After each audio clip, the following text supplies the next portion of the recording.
একদিকে বিদ্যুতের লোডশেডিং, অন্যদিকে তীব্র গ্যাস সংকট। এই দুই সংকটে বিপর্যস্ত জনজীবন। এ নিয়ে বিস্তারিত জানাতে নরসিংদী থেকে আমাদের সঙ্গে যোগ দিচ্ছেন শাহিন মিয়া এবং ঝিনাইদহ থেকে আব্দুল্লাহ আল মামুন। প্রথমেই যেতে চাই নরসিংদীতে, সেখানে আছেন শাহিন মিয়া। শাহিন, বলা হচ্ছে যে গ্যাসের চাপ কিছুটা বেড়েছে, তো কারখানাগুলোর পরিস্থিতি কেমন দেখছেন? সেখানে গ্যাসের সরবরাহ কতটা বেড়েছে, আর সিএনজি স্টেশনগুলোর পরিস্থিতি কেমন দেখছেন? নগদ নিয়ে এলো হার না মানা হার অফার।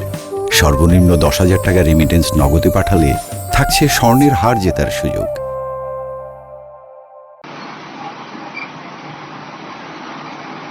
আঞ্জুমান, নরসিংদীর বিভিন্ন শিল্প কারখানার জন্য সবচেয়ে ভালো সংবাদ হচ্ছে গতকাল থেকে কিন্তু বিভিন্ন শিল্প প্রতিষ্ঠান চালু হয়েছে। গ্যাসের সরবরাহ আগের তুলনায় অনেকটাই বেড়েছে। যেখানে 0 PSI ছিল, আজকে কিন্তু বিভিন্ন শিল্প কারখানাগুলোতে 5 থেকে 10 PSI পর্যন্ত গ্যাস পাওয়া যাচ্ছে। ইতিমধ্যেই আমি যেই শিল্প কারখানাটি দাঁড়িয়েছি, এটি হচ্ছে নরসিংদীর ভাদুতিতে অবস্থিত, অর্থাৎ ফকির ডাইং অ্যান্ড প্রিন্টিং মিলে অবস্থান করছি। এই মিলে কিন্তু আমি দেখতে পাচ্ছি মূলত আজকে কিন্তু বিলগুলোর যে শ্রমিকরা তাদের কর্মব্যস্ততা, ইতিমধ্যে কিন্তু বিভিন্ন তাদের যে কাপড়ের যে উৎপাদনের কার্যক্রম সেটি কিন্তু তারা পরিচালনা করছে। ঠিক আমি যদি আমার ঠিক পিছনে আপনাকে দেখাই, অর্থাৎ এই যে তাদের এটি হচ্ছে একটি, এখানে মূলত এখানে 3 পিস উৎপাদন করা হচ্ছে। অর্থাৎ এই যে ডাইং কারখানাগুলোতে শাড়ি, 3 পিস, বেডশিট যে উৎপাদন করা হয়ে থাকে সেই কার্যক্রমগুলো পরিচালনা করা হচ্ছে।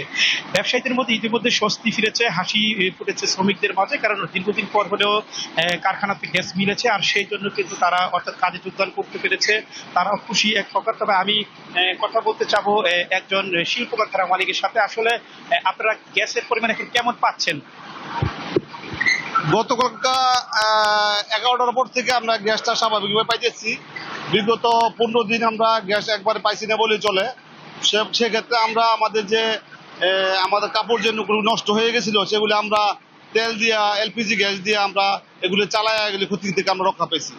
অতএব আমাদের সরকারের কাছে দাবি, আমাদের গ্যাস দিলে যাতে স্বাভাবিকভাবে দেয়, আর না দিলে আমাদেরকে ঘোষণা করে দেখ, যাতে আমরা এতদিন থাকবে না বা এতদিন থাকবে। সেক্ষেত্রে আমরা তো না শ্রমিকের টাকা দিব, না ফ্যাক্টরি চালাবো, না কিভাবে বিভিন্নভাবে আমরা খুব বেকারতার মধ্যে আছি আমরা। অতএব আমরা চাই যে সঠিকভাবে গ্যাস দেখ, এবং আমরা ফ্যাক্টরি চালাই। ফ্যাক্টরি চালালে আমরা শ্রমিকের টাকাও দিব, এবং আমরা ফ্যাক্টরি আমরা ভালোভাবে চালাবো, এবং দেশের অর্থনৈতিক অবস্থা আমাদের ভালো হবে। এই বলে আমার কথা শেষ করলাম। আপনাকে ঠিক আমি যদি আমার একটু সামনে দেখাই, এখানেও কিন্তু আসলে মিশিগানের কারখানার যে উৎপাদন কার্য, শ্রমিকরা কিন্তু তাদের যে কর্মব্যস্ততা সেটি কিন্তু দেখা যাচ্ছে। আর মূলত নরসিংদীর ছোট বড় মিলে যে প্রায় 1000 শিল্প প্রতিষ্ঠান রয়েছে, তার মধ্যে গ্যাস চালিত যেই উৎপাদনমুখী শিল্প প্রতিষ্ঠানগুলো আছে, প্রত্যেকটি শিল্প প্রতিষ্ঠান কিন্তু ইতিমধ্যে তাদের উৎপাদন কার্যক্রম এখন চালিয়ে যাচ্ছে। এবং আমাকে যেমনটা জানিয়েছে নরসিংদী চেম্বার অফ কমার্সের সাবেক প্রেসিডেন্ট আব্দুল মোমেন মোল্লা, আসলে নরসিংদীতে ইতিমধ্যে যে গ্যাস মানে সরবরাহ শুরু হয়েছে, যদি এই গ্যাস সরবরাহ স্বাভাবিক থাকে তাহলে কিন্তু অর্থাৎ যেই বিগত 1 মাসে যেই পরিমাণ ক্ষতি হয়েছে সেই ক্ষতি কিন্তু কাটিয়ে ওঠা সম্ভব বলে তারা মনে করছে।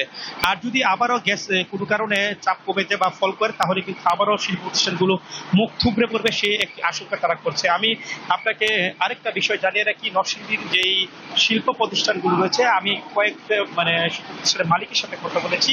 এখনো মোটামুটি নরসিংদী জেলাতে সকল শিল্প কারখানার যে পর্যাপ্ত পরিমাণ গ্যাস পাওয়ার কথা সেটি কিন্তু তারা পাচ্ছে না। অর্থাৎ যে পরিমাণ গ্যাস তারা পাচ্ছে, তারা কিন্তু অর্থাৎ এখন শিল্প কারখানার বিষয়গুলো চালিয়ে যাওয়ার সক্ষমতা অর্জন করেছে, এবং উৎপাদন শতভাগ কিন্তু তারা নিশ্চিত করতে এখনো পারেনি। তবে উৎপাদন শতভাগ নিশ্চিত করতে পারবে যদি গ্যাসের সরবরাহ একেবারেই স্বাভাবিক। তখন আমি কথা বলেছি নরসিংদী গ্যাস কর্তৃপক্ষের সাথে, তারা যেমন জানিয়েছে আগামী 2-1 দিনের মধ্যেই তারা আশ্বাস মানে দিয়েছে যে শিল্প কারখানার গ্যাস স্বাভাবিক হবে। ইতিমধ্যে আপনাকে আরেকটা বিষয় জানিয়ে রাখি, শুধু যে শিল্প কারখানা গ্যাস সেটি নয়, এর মধ্যে বাসা বাড়ি থেকে শুরু করে যে বিভিন্ন সিএনজি স্টেশন পাম্পগুলো রয়েছে, সেই পাম্পগুলো তো আজকে কিন্তু গাড়ির তেমন কোনো দ্রুত সারি দেখা যায়নি। প্রত্যেকটা চালক খুশি, তারা মূলত তারা পর্যাপ্ত গ্যাস পাচ্ছে।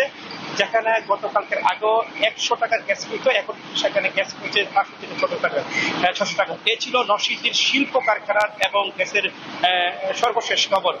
আঞ্জুমান। শাহিন মিয়া, আপনাকে অসংখ্য ধন্যবাদ আমাদের সাথে যোগ দেওয়ার জন্য।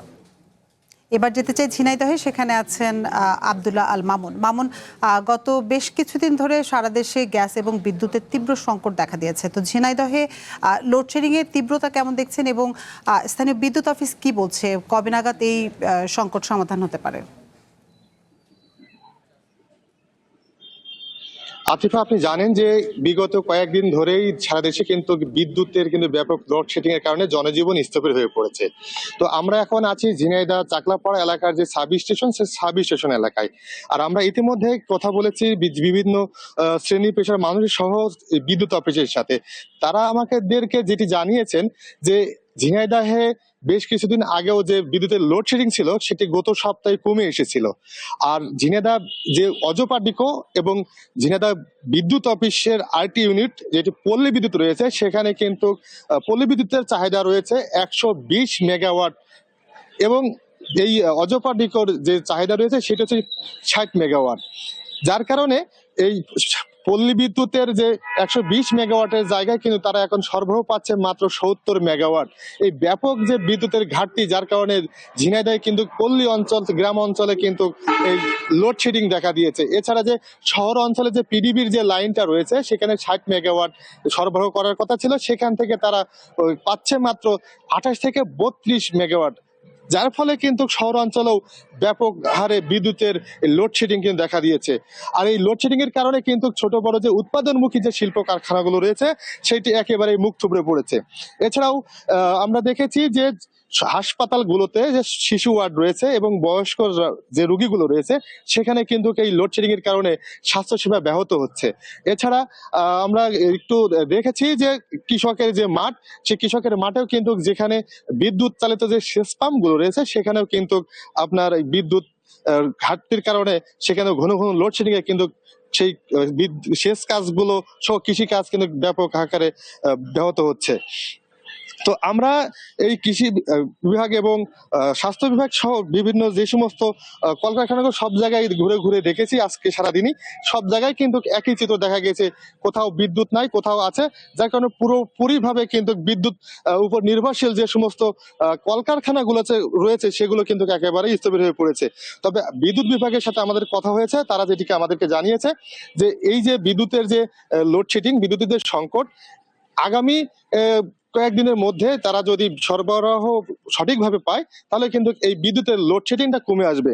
এছাড়াও পল্লী বিদ্যুৎ অফিসের সাথে আমরা যখন কথা বলেছি তারা আমাদেরকে জানিয়েছে তারা সকালের দিকে যে 57 মেগাওয়াট বিদ্যুৎ তারা পায়, কিন্তু 57 মেগাওয়াট পর্যন্ত তাদের চাহিদা থাকে, কিন্তু এটা বেলা বাড়ার সাথে সাথে তাদের কিন্তু 120 মেগাওয়াটের চাহিদা তৈরি হয়, কিন্তু সেখানে পায় তারা 70 মেগাওয়াট।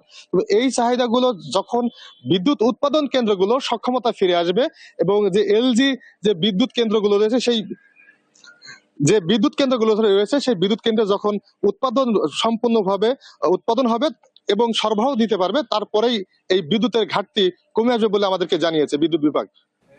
এই ছিল আমার কাছে সর্বশেষ ঝিনাইদহ থেকে। মামুন, আপনাকে অসংখ্য ধন্যবাদ আমাদের সাথে যোগ দেওয়ার জন্য।